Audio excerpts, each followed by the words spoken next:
eu devo dizer que nenhuma dessas minhas investigações filosóficas, nenhuma delas jamais foi examinada seriamente por nenhum intelectual brasileiro. Jamais, jamais, jamais. Nada, nada, nada, nada, nada. Quanto mais o conjunto. Se você fizer apenas uma lista temática dos assuntos que eu fui abordando, você vai ver que o conjunto desse meu trabalho, só tematicamente, ele transcende o conjunto da cultura brasileira do momento. Ele vai muito além, muito além. Então, é claro que não há na intelectualidade brasileira pessoas qualificadas para examinar mesmo um destes assuntos. Por exemplo, se você pegar o negócio da teoria dos quatro discursos. Quando eu publiquei a teoria dos quatro discursos, claro que eu a publiquei, vamos dizer, 15 anos depois de tê-la descoberto. Eu já estava lecionando aquilo fazia muito tempo. E depois eu simplesmente peguei as apostilas que sobraram, né? À medida que você expõe a coisa uma vez, duas vezes, três vezes, aquilo vai se condensando numa fórmula escrita mais unificada. Eu publiquei isso primeiro com o título de Uma Filosofia Aristotélica da Cultura, que era uma versão pequenininha, 50 páginas, e depois no livro Aristóteles em Nova Perspectiva, que já é um pouco ampliado. Quando eu publiquei aquilo, fazia 30 anos que não saía no Brasil nenhum livro sobre Aristóteles. Nada, nada, nada, nada, nada. O último que tinha, a última coisa que se tinha escrito sobre Aristóteles no Brasil era uma tese de um professor da USP, cujo nome agora me escapa, até esqueci o nome do desgraçado, que era um negócio de 30 anos antes. E que, curiosamente, né, tão logo eu publiquei a minha teoria dos quatro discursos, quase que imediatamente alguém tirou aquilo da gaveta e disse, nós temos que publicar também, nós não podemos deixar, né, o assunto Aristóteles ser monopolizado por esse sujeito, então nós temos que dizer, nós também entendemos alguma coisa disso. Então tiraram aquilo do arquivo de 30 anos antes e publicaram. É uma tese que até não estava má, tá certo? Mas é muito importante vocês entenderem a diferença entre o que é, vamos dizer, um trabalho acadêmico de filosofia, um mero trabalho, vamos dizer, como diz, de conclusão de curso, de mestrado, o que é uma investigação original. Quer dizer, você ser capaz de você pegar a filosofia, um autor filosófico, né, e fazer uma boa interpretação, uma boa exposição dele, é uma coisa. E você estar trabalhando elementos da filosofia dele dentro do quadro da sua própria investigação filosófica pessoal é outra coisa completamente diferente. Por exemplo, você pode pegar vários escritos acadêmicos muito bons, quer dizer, exposições acadêmicas muito boas, investigações, às vezes até originais, feitas por pessoas que não têm nenhuma potência filosófica própria, zero, zero, zero, zero. Quer dizer, são apenas investigadores. Que está aí o nome do sujeito, agora lembrou, Oswaldo Porchat Pereira. Pegaram a tese do Oswaldo Porchat Pereira e logo soltaram. Agora, o simples fato de ficar 30 anos sem sair um livro sobre Aristóteles num país é uma coisa das mais graves. Porque, se vocês querem saber, o autor mais estudado no século XX foi Aristóteles.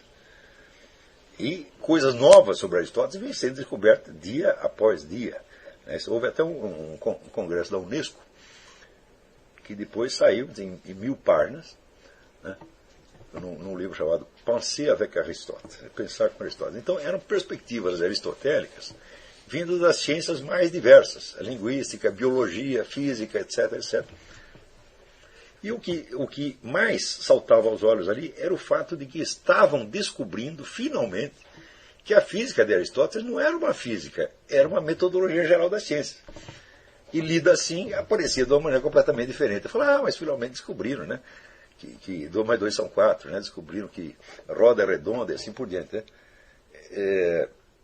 Para o pessoal que tinha uma certa prática de Aristóteles, isso aí era a coisa mais óbvia do mundo. Mas quando você vê os biólogos começam a descobrir isso, os físicos começam a descobrir isso, eu digo, puxa vida, estão civilizando a universidade, finalmente.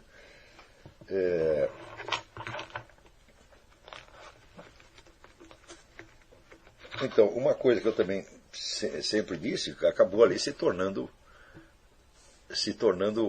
claro para todos os membros daquele congresso, só existe um único método científico. Esse método científico é a dialética de Aristóteles. Quer dizer, qualquer avanço, entre aspas, na metodologia né, já estava embutido na dialética de Aristóteles e na física de Aristóteles.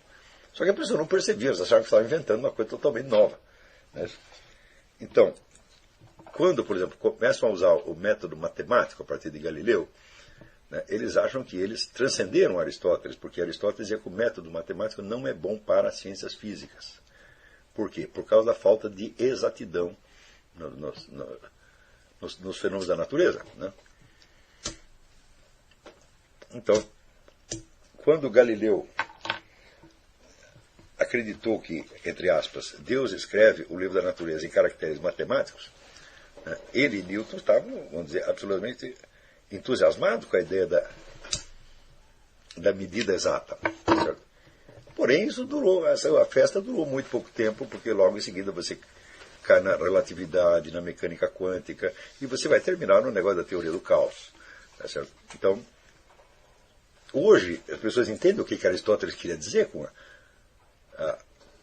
a inexatidão. Acontece, a diferença que há realmente entre nós e Aristóteles é que é o seguinte, é que hoje nós temos instrumentos matemáticos suficientes para expressar esta inexatidão.